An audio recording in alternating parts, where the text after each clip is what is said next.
بسم اللہ الرحمن الرحیم انا لقتل الحسین حرارتا فی قلوب المؤمنین لا تبردوا ابدا۔ رسول اللہ صلی اللہ علیہ وسلم نے فرمایا، قتل حسین میں، خون حسین میں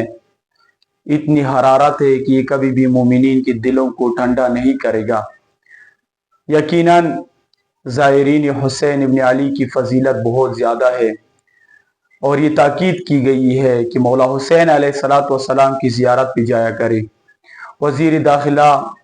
محسن نے جو بیان دیا ہے، کیونکہ میں اس کو نقوی نہیں کہوں گا، اس وجہ سے کہ اگر یہ واقعاً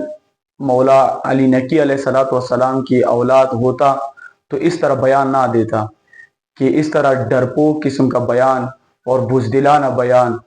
جو واقعاً اس کے ساتھ جچتا نہیں ہے کہ اس طرح بیان دیا ہے اس نے، نہایت ہی افسوسناک ہے۔ اس طرح کے لوگ پہلے بھی تاریخ میں گزرے ہیں، بنی امیہ میں اس طرح کے لوگ تھے، یزیدی لشکر میں اس طرح کے لوگ موجود تھے جو مولا حسین علیہ السلام کی زیارت پہ پابندیاں لگایا کرتے تھے، لیکن نہ اس زمانے کی یزیدیت نے حسین ابن علی کے راستے کو روکا ہے، نہ کوئی اور اس یزید جو اس زمانے میں ہو حسین ابن علی کی زیارت کو نہیں روک سکتا ہے۔ یہ باتیں ہوئے